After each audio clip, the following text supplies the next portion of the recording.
고령 지산동 고분군 5호분에 대해 본격적인 발굴 조사에 나섭니다.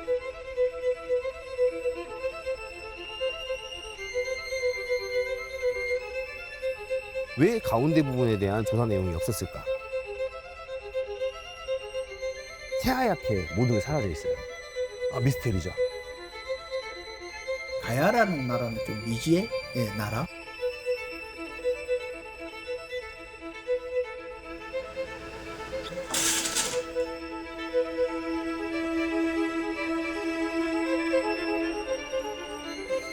세기의 발굴품 150장. 출토 유물 중에서 많은 내용들이 자취를 감췄다. 이건 팩트네요. その朝鮮半島の社会っていうのはどういう社会なんだろう、どういうものなんだろう、でどこから来たものなんだろ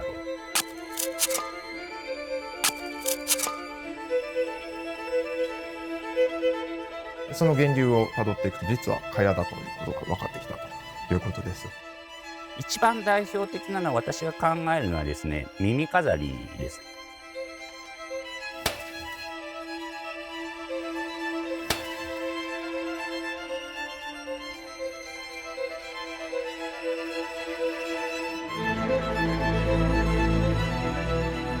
일제강점기의 이 문화적 약탈에 가장 피해를 많이 본 것이 특히 가야 고분이에요.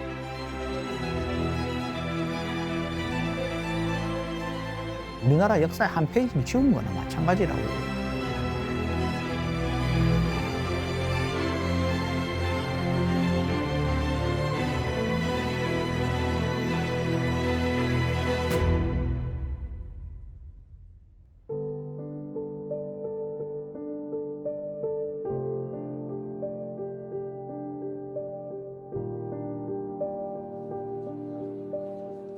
우리가 살아가는 평범한 하루, 그런 하루하루가 쌓여 현재가 되고 오늘과 내일이 만나 역사가 됩니다. 그리고 이곳엔 1500년 동안 우리의 시간을 함께한 고분이 있습니다.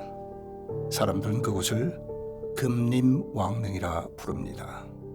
크고 작은 무덤이 약 716기 정도가 단일 고분군에서 남아있는 봉토수 규모로는 한반도 남부의 최대 규모입니다. 고분군에서도 가장 높은 곳에 위치한 이곳. 5호분은 그 고분에서도 가장 큰 무덤입니다.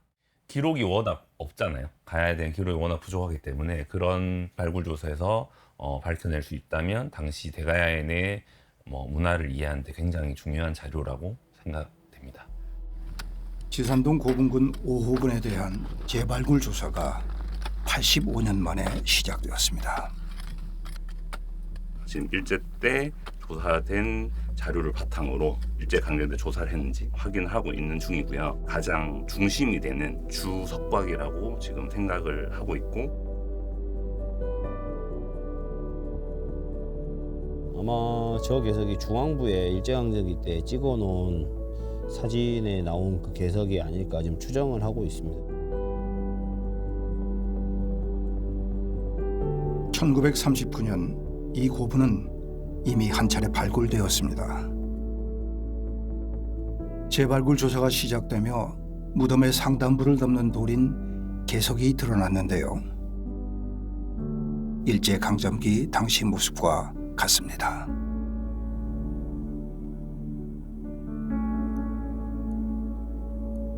그 당시 금림왕릉을 찾은 일본인들은 이곳에서 무엇을 보았을까요?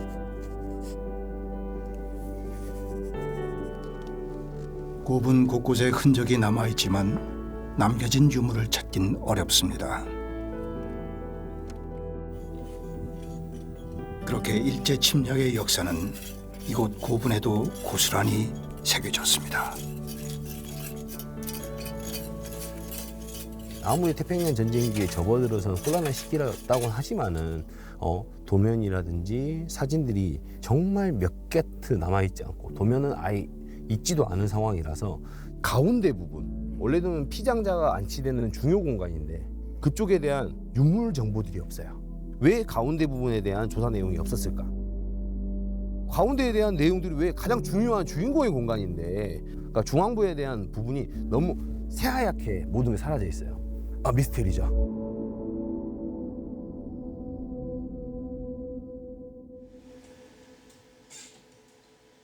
당시 신문에 기록된 몇 개의 기사로 발굴 현장을 짐작해 볼 수 있습니다. 고분에서 출토된 유물이 연일 화제였습니다. 세기의 발굴품 150장. 출토 유물 중에서 많은 내용들이 어쨌거나 그러니까 자취를 감췄다. 이건 팩트네요, 그러니까. 지금 볼 수 있는 거는 화살통 한두 개밖에 없죠. 네네네. 지금 중박이 전시하고 있다고 들었는데 굉장히 중요한 무덤인데, 그럼에도 불구하고 당시 어떤 유물이 있는지, 어떤 구조의 무덤이 있는지 정확하게 밝혀진 부분이 없습니다. 금림왕릉에 어떤 일이 있었던 것일까요?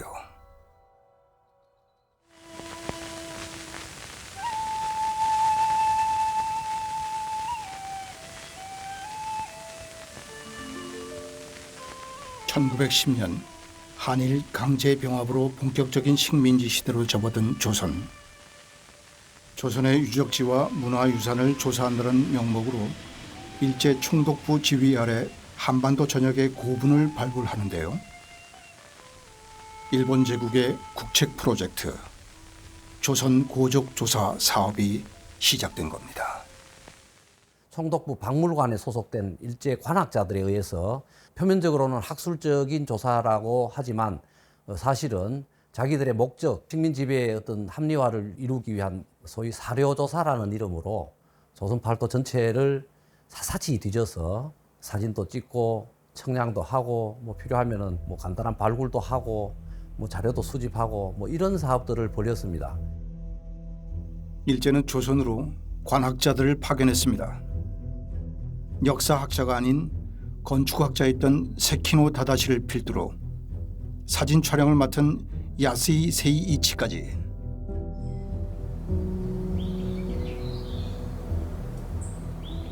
조사단이 향한 곳은 가야의 중심지였던 경북 고령입니다. 그들은 왜 가야에 주목했던 것일까요?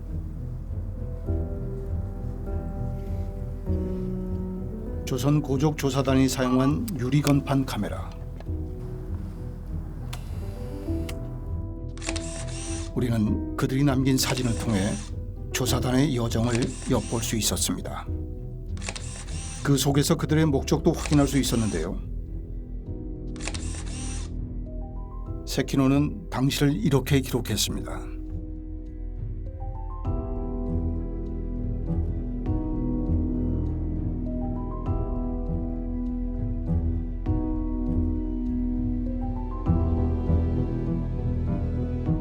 고령에 가서 10월 22일, 23일 양일에 걸쳐가지고 조사를 했다. 가야 시대 5분을 발굴했다. 시대는 삼국시대인 것 같다. 가벌병정이라고 이렇게 유적의 가치를 정하는 걸 세키노가 다 했죠. 세키노는 고령을 을에서 갑으로 고치며 주요 지역으로 평가했습니다. 그거를 을로 썼다가 그래서 아니야 라고 갑으로 고친 이유가 뭐겠어요?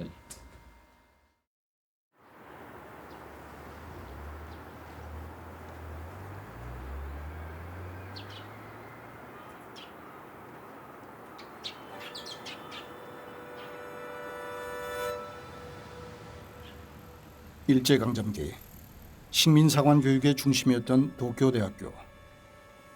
식민지 고고학을 연구한 정인성 교수와 함께 이곳에서 조선 고족 조사단이 남긴 기록을 찾아보기로 했습니다. 가와떼나이 데스네.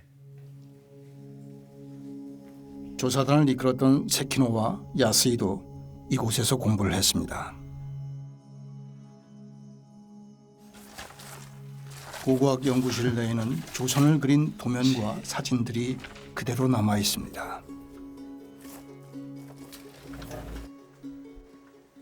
도쿄대학교 고고학 연구실에서 이 수장되는 유물들을 사진을 찍어서 이제 목록화하는데 조선 고적조사 과정에서 반출되어서 동경대학교에 기증된 유물도 많이 있습니다. 국가가 조선총독부가 조직적으로 반출해서 동경제국대학교 학생들의 교육에 활용하고 결국 이런 것들이 식민지 통치를 위한 기초자료가 되는 것이죠. 도쿄 제국대학 사학과를 졸업하고 도쿄 제실박물관에서 근무하던 야스히는 가야에 관심이 많았습니다. 그가 대학 시절 남긴 리포트를 통해 당시 일본 지식인들의 역사 인식을 짐작할 수 있습니다. 그 메이지 37년 그 초여름에 제출했다라는 거고, 연선문 문과대학 국사학과 1학년 신입생이죠. 야스히에 있어 임나 1본부의 기초. 가야가 우리에게 원군을 이렇게 구걸했다는 거죠. 빌었다는 거죠. 임나 1본부가 기초가 되어서 한국을 지배하게 되었다. 그러니까 학부를 간 나와가지고 대학원점에 입학했던 야스히는 임나 1본부설이 그러니까 역사적인 사실인 걸로 이미 그러니까 가슴 속에 새기고 있었다는 거죠. 그래서 여기 왔을 때 그냥 뭐 발걸음이 가볍고 날아갈 듯이 조사를 할 수 있었던 이유는 조선을 우리가 차지하는데 내가 앞장서서 뭔가 역사적인 정당성과 이런 것들을 확인해 낼 거야.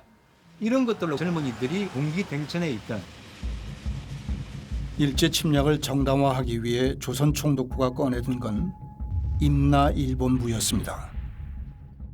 지금의 일본의 조선 식민 지배는 과거에 잃어버렸던 땅을 우리가 다시 찾는 고토 회복이다라는, 일본의 그 고분이나 이런 데서 출토되는 중요한 유물들과 한국에서 큰 무덤을 팠을 때 나오는 유물이 만약에 비슷하다면, 아니면은 유사성을 띈다면, 아, 이것은 일본의 영향이다, 임나 1본부의 증거다. 1910년 고령에 왔던 세키노는 그곳에서 임나의 증거를 찾으려고 했습니다. 그들의 눈에 고령은 임나 1본부의 중심처럼 비쳤습니다.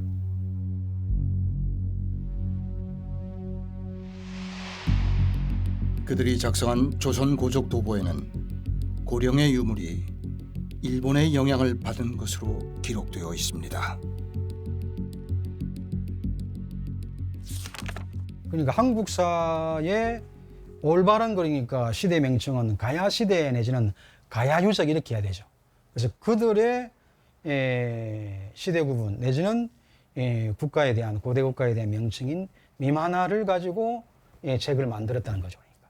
그럼 결국은 가야 유적은 전부 다 일본서기에 나오는 미만화구나, 미만화 1본부는 존재했구나, 고령이나 하만 혹은 김해가 미만화 1본부가 있었던 데구나, 이런 것들이 확산되는 계기가 되죠.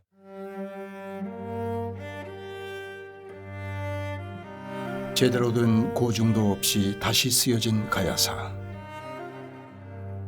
가야사는 그렇게 수장되었습니다.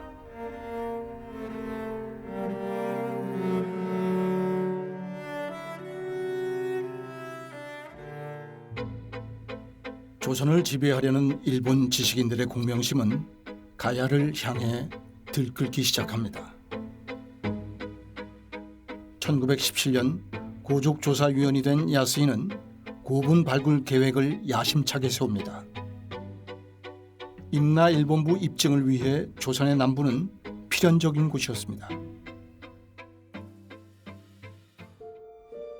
수많은 가야권의 고분을 타깃으로 야스히. 1918년 그가 향한 곳은 경남 창녕이었습니다. 18년도 이제 12월 무렵에 야찌가 이제 와서 이제 조사하는 게 저기 보이는 제일 그 중간에 있는 7호분 중심으로 해서 뭐 5호, 6호, 그다음에 7호, 8호, 그다음에 10호까지인가 아마 이렇게 조사를 합니다. 19년 1월에 또 발굴 조사를 하는데, 그때는 저기 길 건너편에 91호, 그다음에 나머지 12, 뭐 13 이런 것들 한 7, 8기 정도 이 위쪽에서 이 연저리 부분에 큰 이 구덩이 흔적들이 확인이 되어 있어요. 그 구덩이 자체가 이제 일제 강점기 때 조사한 아마 야찌의 발굴 구덩이지 않을까. 봉분 한쪽을 허물어 내부가 완전히 드러난 고분. 야스의 야망은 당시 발굴 조사 사진에 고스란히 드러납니다. 보시면 이렇게 사람들이 앉아가지고 유물 꺼내오면 여기서 이제 씻거나 채질해서 건질 수 있는 거는 이렇게 건질. 가야 고분에서 임나 일본부 증거가 나올 것으로 확신했던 야스이. 고분 속 유물은 그저 식민 지배를 위한 한낱 도구일 뿐이었습니다. 한쪽 면을 그냥 파고 내려가서 안에 들어있는 게 뭔가라는 것들을 보기 위한 그런 것들에 주목적이 있었기 때문에 이런 식으로 발굴을 해서 뭐 짧은 기간에 여러 기를 하지 않았을까 생각할 수 있을 것 같습니다. 실제 창녕 고분군에는 많은 양의 유물이 쏟아졌습니다. 유물은 아마 성덕부 박물관으로 다 가져갔던 것으로 추정을 하고 있습니다. 물론 그중 일부 유물들은 중간에 뭐 망실되거나 이랬을 가능성을 전혀 배제할 수는 사실은 없습니다. 수없이 유린당한 가야의 고분들. 단지 파헤치고 꺼냈을 뿐 유물 정보에 대한 세밀한 기록은 없었습니다.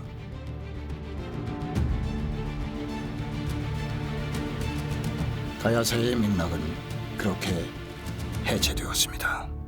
일제강점기에 이 문화재 약탈에 가장 피해를 많이 본 것이 신라가야 고분입니다. 특히 가야 고분이에요. 발굴 조사 보고서가 없다는 점은 굉장히 좀 안타까운 일이고, 지금 발굴과 도굴의 차이는 이제 기록을 남기느냐 안 남기냐라고 생각을 합니다. 그렇게 발굴한 거는 발굴 조사가 아니었다고 생각하고 역시 도굴이었다고 생각을 합니다.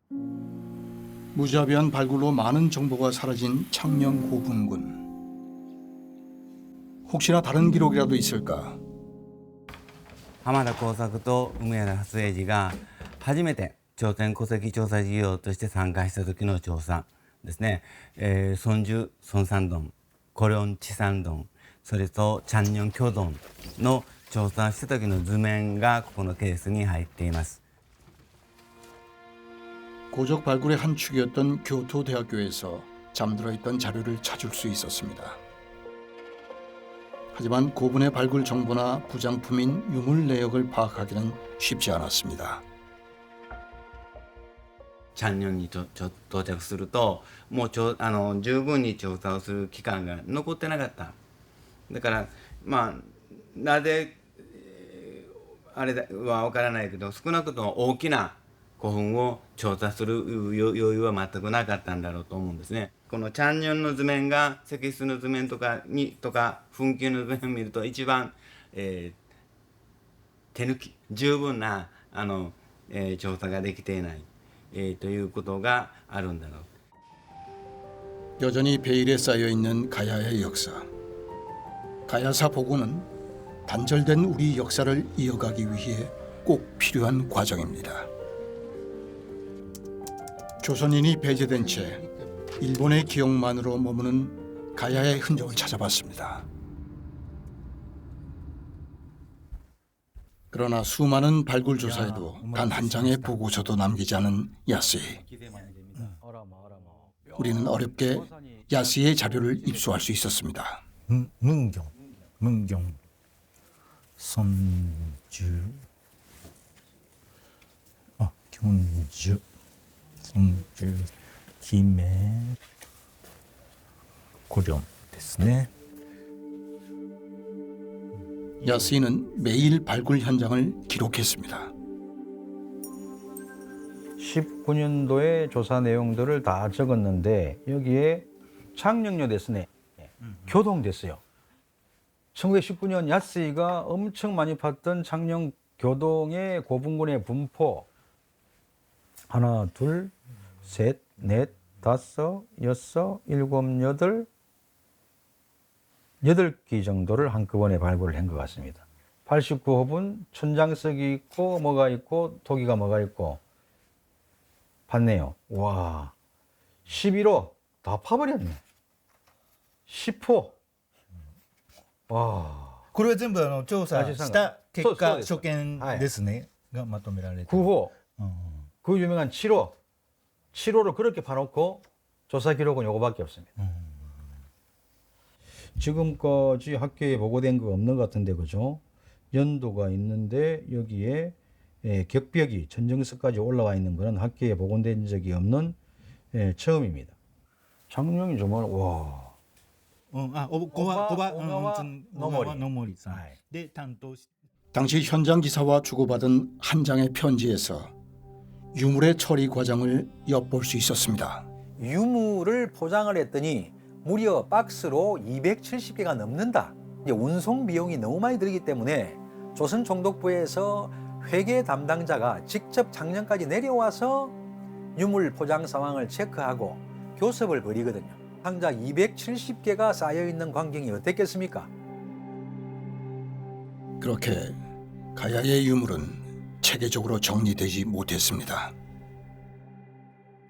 무덤이 어떻게 만들어졌을까? 만들 때 어떤 기술이 필요했을까? 이러한 것들에 관심이 아니라 안에 들어가서 단시간에 유물을 빨리 수습해 오는 것, 그것이 목적이었기 때문에 그 식민지로서 조선을 먹었잖아요. 합리화시켜야 될 거 아니에요. 그래서 그들이 찾았던 건 임나 1본부였고 가야 지역의 무덤을 파면 그 증거가 나올 거라고 생각한 거죠. 고분 속에서 임나의 증거를 찾았던 일본 제국. 그렇다면 금림 왕릉에서는 어떤 유물이 나왔을까? 환두대도를 비롯해 금동으로 만든 화살통을 확인할 수 있었습니다. 이제 절정이 39호에서 보이는 이 화살통 장식에 있는 용무늬들이에요. 심플하면서도 포인트가 강하다. 반원통형으로 된 거기 때문에 그런 화살통이 그전까지는 잘 확인이 안 됐던 화살통이에요. 금동에 용을 새긴 반원통의 화살통. 대가야 금속공예 기술의 진수를 보여줍니다. 가장 사실은 화려한 게 기골입니다. 모든 장신구의 기술적 지배도가 가장 높은 게 기골입니다. 실제 금림 왕릉 발굴 당시에 찍힌 한 장의 사진. 발굴 현장에서 귀고리가 출토되었습니다. 이 귀거리는 잃어버린 가야사의 진실에 다가서는 단서가 될 수 있습니다.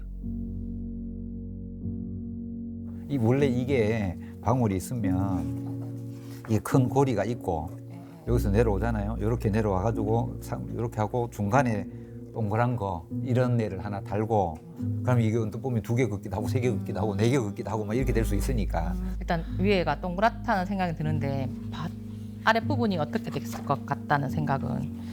요게 지금 연결고리 편상이잖아요. 네. 그렇죠. 이렇게 감고 하나, 둘, 셋, 넷, 4개 정도 해서 여기 하나 숨은 거 다섯 개고 체인이 한 5단 정도 있고 2가닥으로 되어서 조금 큰 공구체가 매달리는 대가야 스타일의 귀걸이가 존재했던 것은 분명하죠. 근데 그 분포가 고령이 중심이고 가야 사람들은 그러한 것들이 좀 약간 패턴화되어 있어요. 구체, 사슬, 구체, 사슬, 하트형 장식. 그것도 유행하는 모티브 가운데 하나예요. 커다란 고리에 작은 고리를 엮은 후 사슬로 연결해 구슬을 단 귀걸이. 가야 귀걸이의 기본형입니다. 금속 세공 기술이 발달하며 장식의 모양이 원형에서 때로는 원추형으로 또 때로는 산치자형으로 변주를 더해갑니다.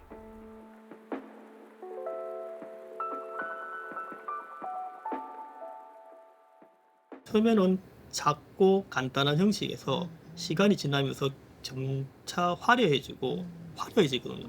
화려해진다는 말은 길이가 길어지고 그다음에 구성품이 많이 달리고.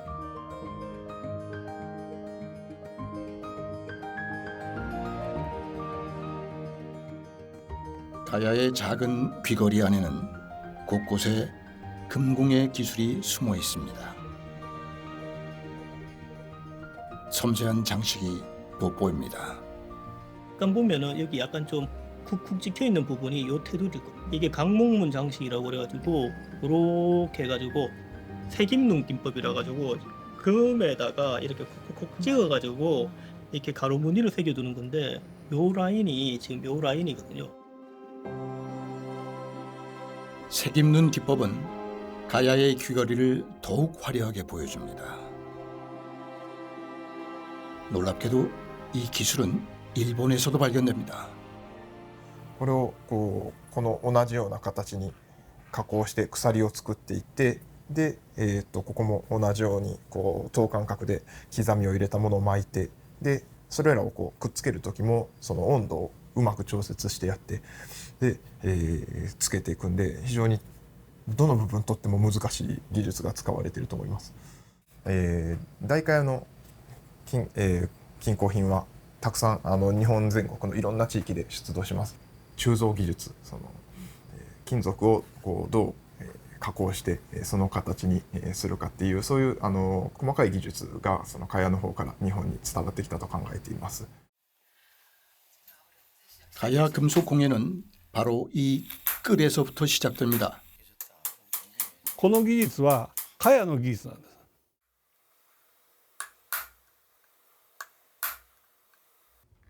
これは耳飾りの模様。この部分、これを包みというんです。日本語では包み。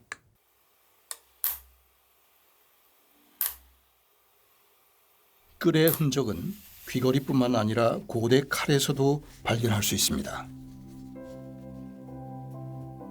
정교한 금속 장식 기법에 꼭 필요했던 도구인 셈입니다. 고대 제철 기술을 연구한 스즈키 장인은 세공 도구의 흔적으로 가야 기술의 우수성을 말합니다. 通常のなめくり高根はこういうふうに平らな一本の線なんです。これ円弧状なめくり高根。これをこう丸く作ると、でこれは専門家でないとなかなか思いつかない工具です。主たる工人は茅の人だってことです。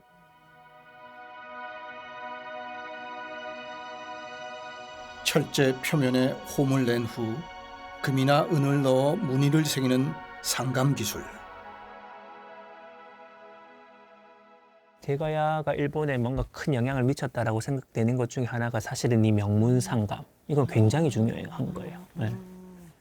철에 홈을 낸다는 건 사실 굉장히 어렵거든요.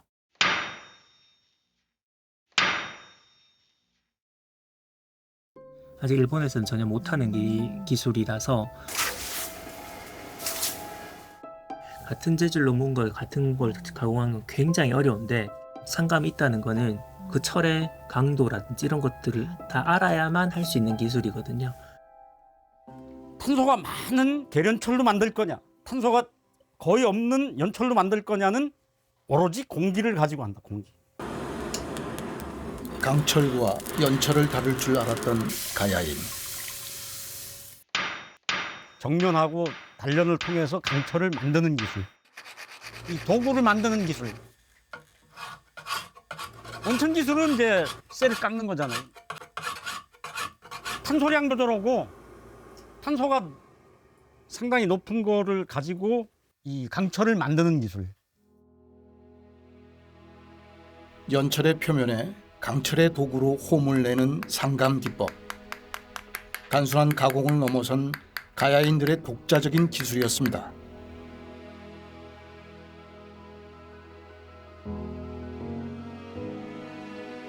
유물에 남아있는 가야의 선진 기술.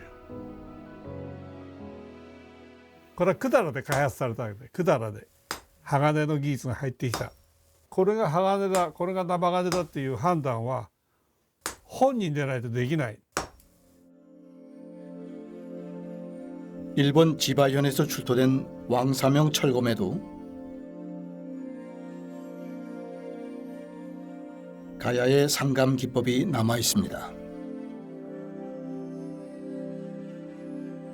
가야 고분에서 출토된 칼에는 왕사명 철검에서 사용된 댓글의 흔적이 있습니다.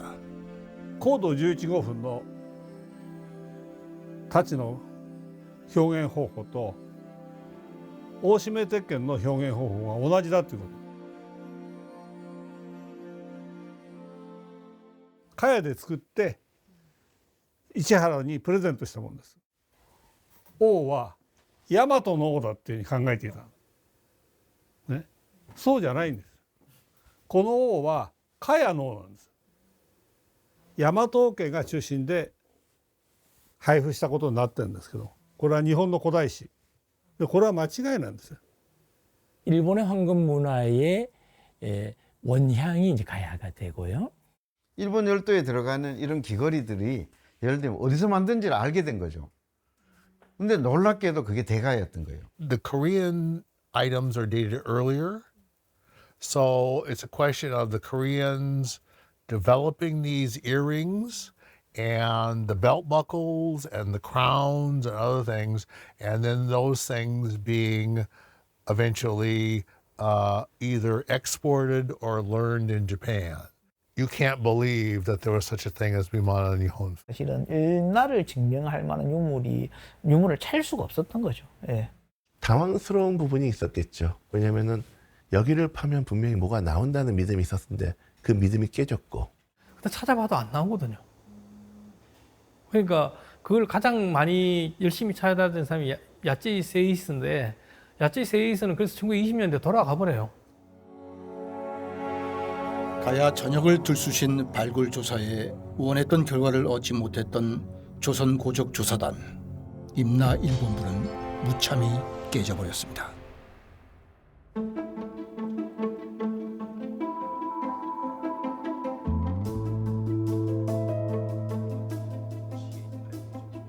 일제강점기 발굴이 원래 그렇게 뭐 도굴식에 가까운 발굴들입니다. 더군다나 이 5호분 같은 경우에는 더 그래요. 지금 여기서 이렇게 계속 들어가는데 석곽이 잡히질 않는 거죠. 석곽이 나와야 되는데, 이때쯤이면 석곽이 나와야 되는데 나오지 않아서 거기에서 저까지 들어갔다가 수직으로 하강 조사를 했던 것으로 판단이 돼요.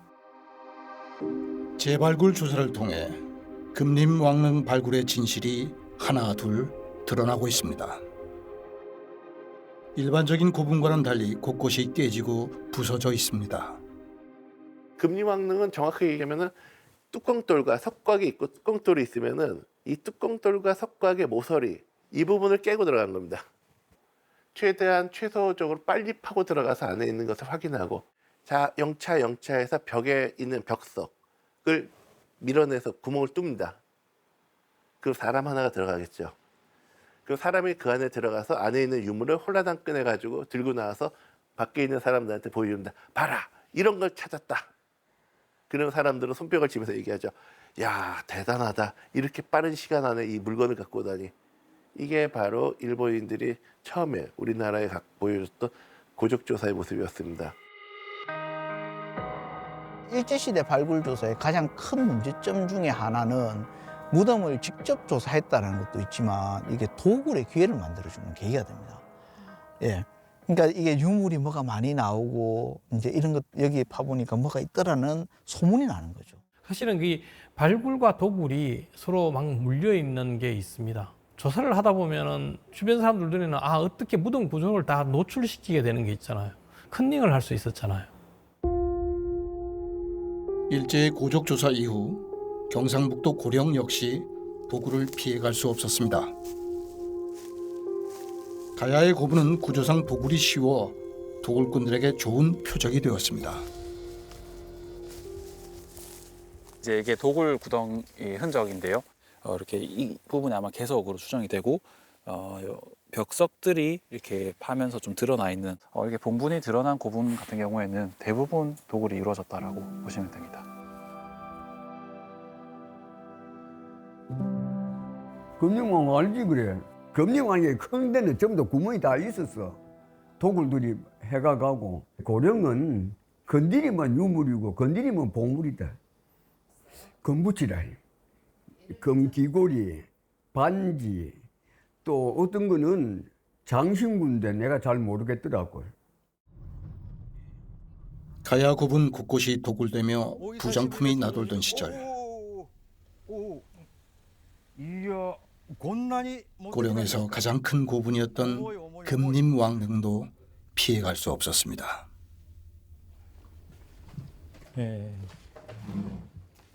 39号関係ので有光先生と作業をやるときに、2つ以上ある資料は1つは私にくださるということで주산 제 39号分주산 39号分有光先生のメモがこう書かれて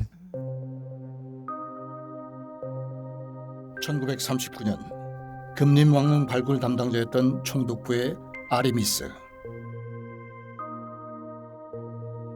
그의 제자를 만났습니다. 그가 남긴 발굴 당시 사진을 볼 수 있었습니다.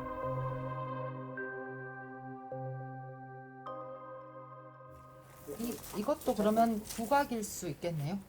예. 이거 39분에 부각. 그렇게 교란돼서 원래 이게 주석실이고 요거는 어떻게 조금 모양이 바뀌었을지도 모르겠네. 고고와 가는 시선으로 봤을 때 이렇게 교란이 고래. 남겨진 사진 속에서 그동안 알려지지 않았던 사실을 찾을 수 있었는데요.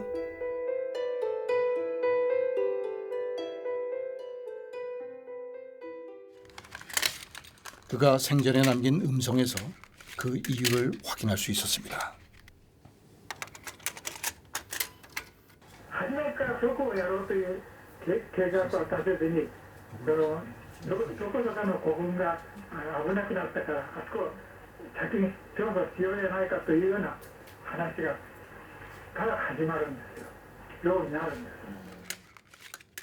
発掘当初からもう遺物が見えない。これはもう盗掘できれいになっちゃってて、コリョンチ山洞39号墳も最初から計画された調査ではなくって、盗掘があったという情報が、総督博物館の方に来て、で急遽藤田先生が、その時ちょっとの間だけど、時間が取れそうな有光先生を派遣して、で調査に当たったと。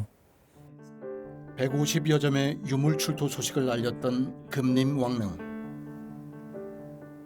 발굴 현장 사진 속 귀걸이의 행방을 물었습니다.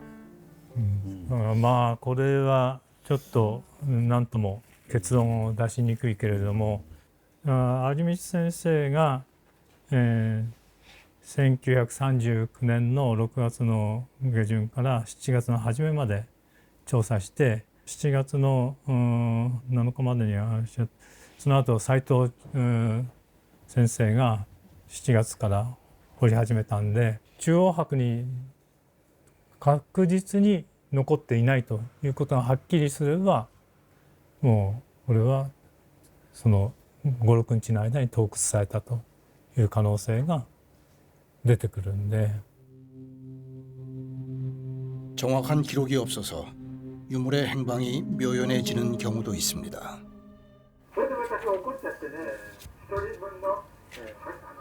これがね、半分。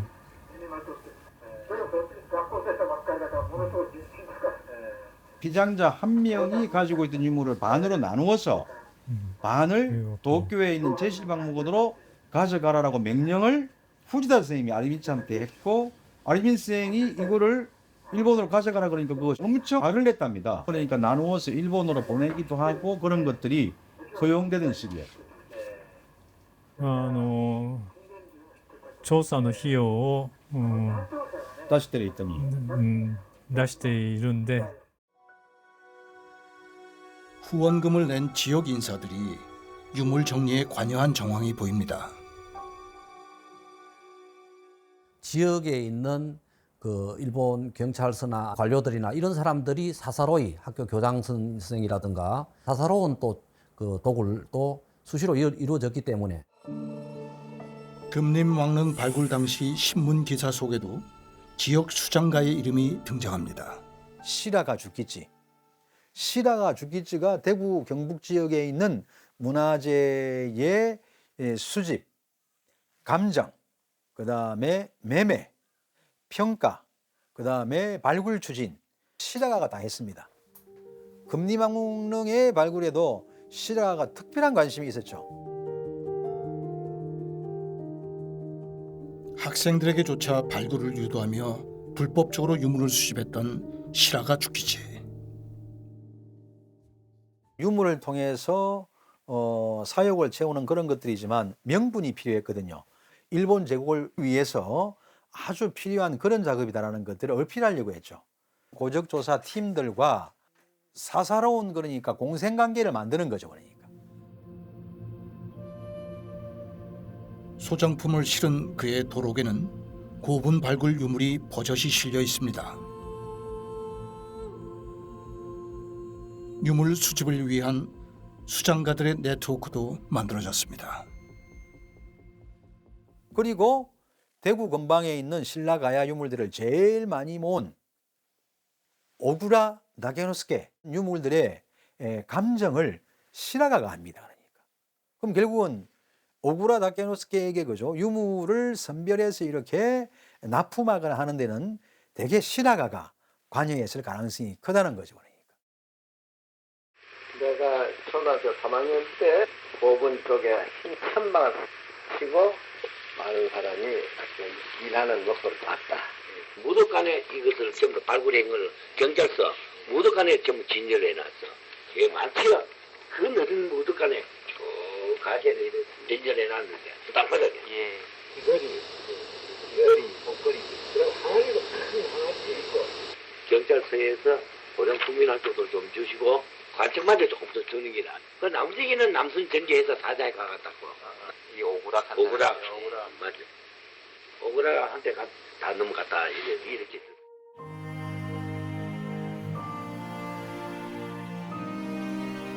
그렇게 가야의 유산은 곳곳으로 흩어지게 됩니다.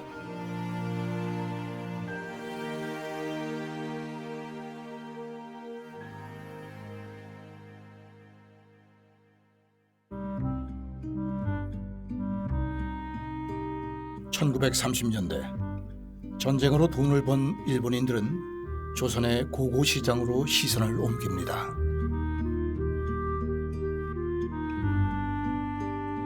고고 유물이 거래되며 새로운 유통 시장이 만들어졌습니다. 조선에 가면 돈을 벌 수 있는 사업이 있다 해가지고 거기에 선정된 것 중 하나가 고물업, 즉 골동품을 매매하는 고물업입니다. 그때는 정말 물건들이 쏟아져 나온 시대고 이른바 금광을 캐는 황금광 시대라고 하는 그런 시대가 펼쳐지게 된 겁니다. 아주 아이러니하죠. 그러니까 그런 도굴 속에서 그 미술 시장은 활성화된 것이고 일제강점기 끊임없는 발굴과 도굴에 시달렸던 가야사. 600년 역사의 기록은 누군가에겐 놓칠 수 없는 먹잇감이 되기도 했습니다. 昭和10年代から20年代っていうのが、だから1935年から1950年の間、最高級品が動いた時代でしょうね。日本人が韓国に在住していた人がたくさんいた時代ですね。その時代にやはり韓国に住んでる居住してたコレクターっていうのがいて、この人たちがやっぱりコレクションしたんですね。テグって結構そういう日本人のコレクターがいたところなんですよ、割に。はい。それで一番有名な人が小倉さんで。 1905년 문을 연 일본 고미술상회 마요야마 류센도. 조선으로 진출한 대표적인 골동상입니다. 그곳에선 우리나라뿐만 아니라 중국의 유물도 거래되고 있었습니다. 靴下時点で流通するというようなね、いうところだから、本当にこう伝承しかないんですよね。伝わってこう言われてきたと。まあ記憶とか仙台から。これ偽名に入ってるんですね。はい。 삼국시대 부장품도 보입니다. これもグラコレクションみたいにして当時韓国にいた日本人のコレクターがまあ戦後にこもってきたんだと思いますよね。でそれでまあそこで物がどのように動いたかわからないですけどこの店を通して、まあ、これフランスのパリのギメ美術館が購入したという。 도굴과 같은 발굴, 수집, 그리고 직접적인 매매 순으로 진행됐던 일제강점기 문화재 거래. 지금도 일본의 골동품 시장에는 가야의 유물이 떠돌고 있습니다. 한 수장가에게서 유물의 유통 경로를 들을 수 있었습니다.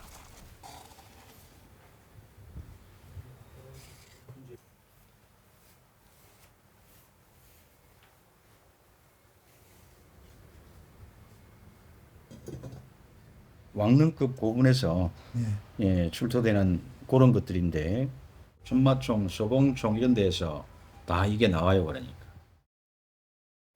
그 당시에 그 선조들이 자기 그 부모님들이 일본에서 한국으로 건너가 가지고 한국에서 사시다가 일제 시대에 일제 오실 적에 가져왔어요. 가져왔다는 거예요. 예. 투소문 해는 결국 한 7, 8개월 됐지요. 1년 7, 8개월 만에 수소문해가 겨우 이거 찾았습니다. 일본에는 여전히 많은 유물들이 남아 있습니다. はい、いらっしゃいませ。山中商会山中です。 1930년대 불법 거래되던 유물들은 세계적인 골동상인 야마나카 상회로 모였습니다. 山中商会は、1799年創業しました。1908年。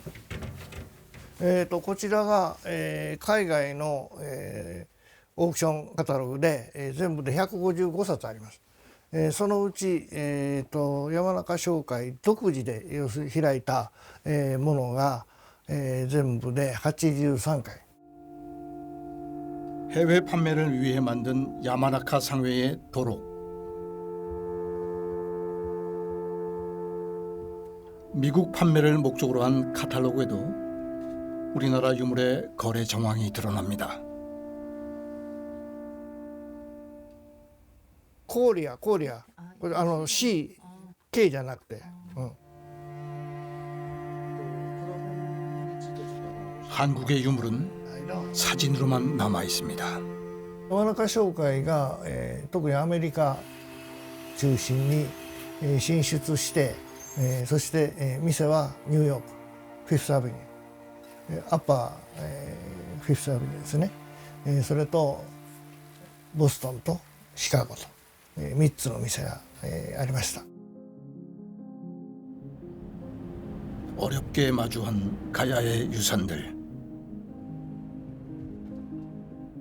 정작 제대로 된 이름조차 가지지 못한 채 이곳을 유랑하고 있습니다.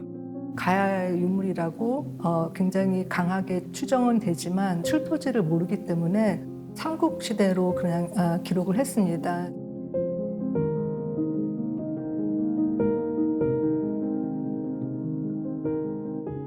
일제에 의해 발굴되어져 우리 역사에서 비워지게 된 비운의 가야.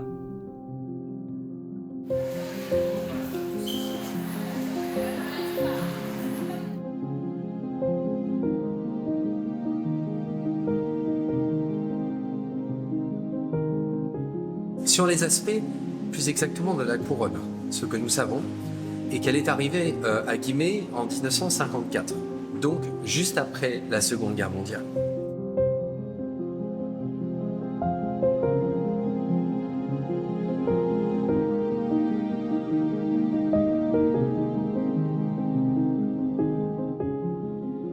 Intuitivement, peut-être pas intuitivement, mais disons que par parallélisme, par comparaison avec les autres types d'objets similaires, je pense qu'on est vraiment dans le sud de la péninsule et Gaïa centre, Gaïa sud, donc autour de Guimet.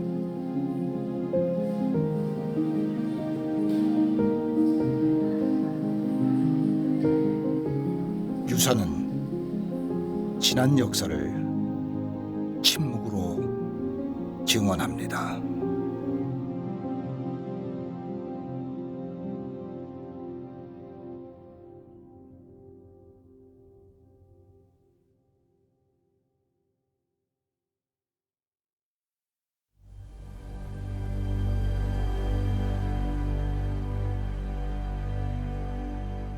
Imagine, if you can, you have a place like Kaya, which has Iron Mountain. They produce gold. They produce all of these wonderful technologies. It's a wonderful place.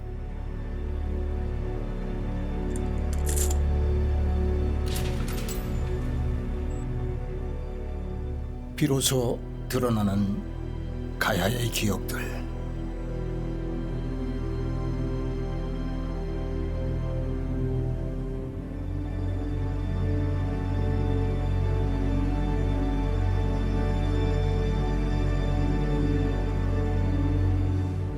Yeah, no, it is true. If you study Korean history in a Western university, you talk about the Three Kingdoms period. When you teach, it's kind of fun because you say Three Kingdoms period in Korea. Oh, but there were 4. So, and people go, well, why isn't it called the Four Kingdoms period?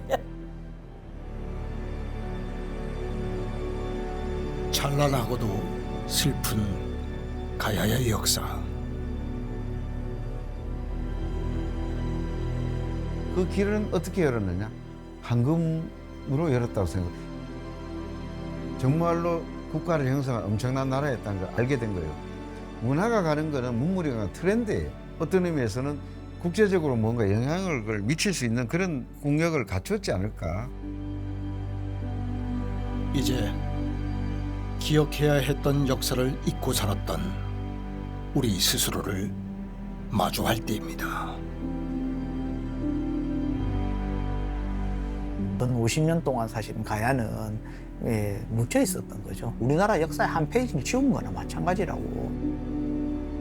우리 손으로 보고서가 정리되지 않은 상태에서 100년 만에 자료를 지금 정리하고 있는 상황입니다.